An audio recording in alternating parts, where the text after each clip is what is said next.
Hello and welcome to another episode of our Jump'n'Run tutorial series using Godot Mono.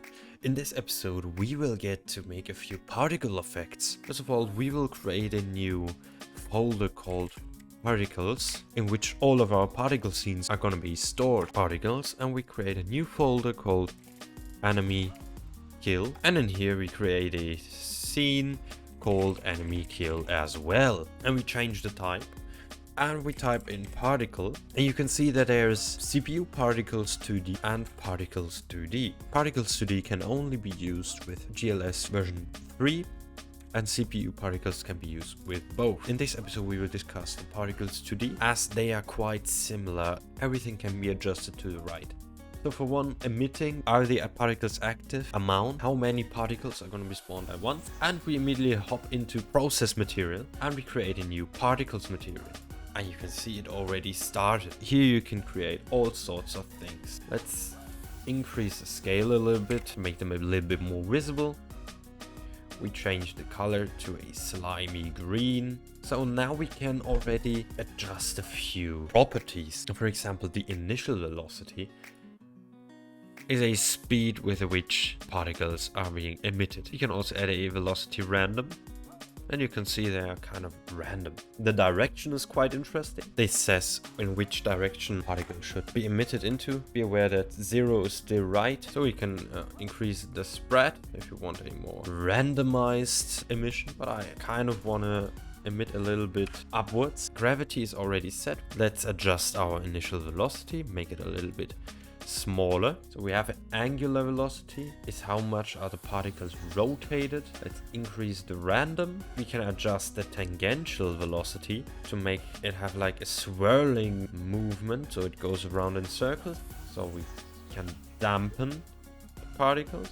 Let's increase the amount, time. So let's increase the explosiveness, and I think it's already looking quite good.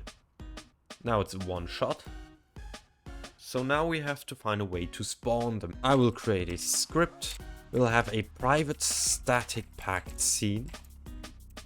We already learned what a packed scene is. Packed scene, and we load it. Here you have to insert the path. Is at res particles enemy kill. Be aware that this has to be a single slash and this a double slash. If you mess this up, it will cost you a lot of time. I've been through this. Enemy kill.tscn. Now we have a method public enemy kill particles spawn parent as a parameter. So the node that will ultimately be the parent of our particles. Enemy kill particles p equals c not instance. So we now created a instance of our particles. We also want a position as a parameter, so a vector 2, and we say Peter global position equals global plus. So, and on our parent we call deferred add child and p, and lastly we return particles in case we want to edit it. And this method also has to be static, so that it can always be called. Let's head into our enemy.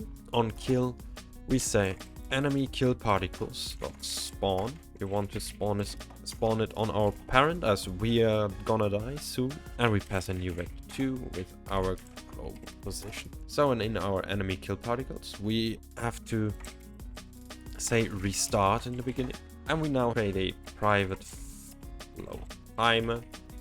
We override our process method. We say timer plus equals delta, and if timer large equals 3, then we call deferred 3. So after 3 seconds we will release the particles from the node tree. So we have this spawn method, which is static, which can always be called in order to spawn the particle. It takes the parent and a global position. Parent node is gonna be the node that is ultimately gonna be the parent of our particle, and the vector 2 is gonna be the position at which the particle should be spawned. We created a timer, and we counted the timer up so that after 3 seconds we free the particles from the node tree. In the beginning we say restart, so that the particle starts over again. In the enemy, under the kill method, we spawn our particles. In the node itself, we applied all the properties. Here on the process material we added a particles material, which we can edit to our liking. I would suggest you to just play a little bit around with it, we also define that it is gonna be a one-shot. So let's try it out, and as you can see, particles plop up. So I have a few suggestions now. So immediately let's decrease the lifetime. Let's make a color ramp. It's gonna be a new gradient texture. We select this first gradient, and this is gonna be on green. And let's select the second one, which is gonna be a black. So a greenish black maybe. So now it kind of fades away. Let's add a bit of hue variation so that you can see it now has like a little bit of variation in the color. And at the time we can select a lifetime randomness. Now let's close the process material and let's get to transform, and here we set the scale to 0.7. Now it works quite well. I really like the way it looks now. So if you enjoyed this video, please leave a like, leave a comment with a suggestion on what you want to see next. And with that I say goodbye.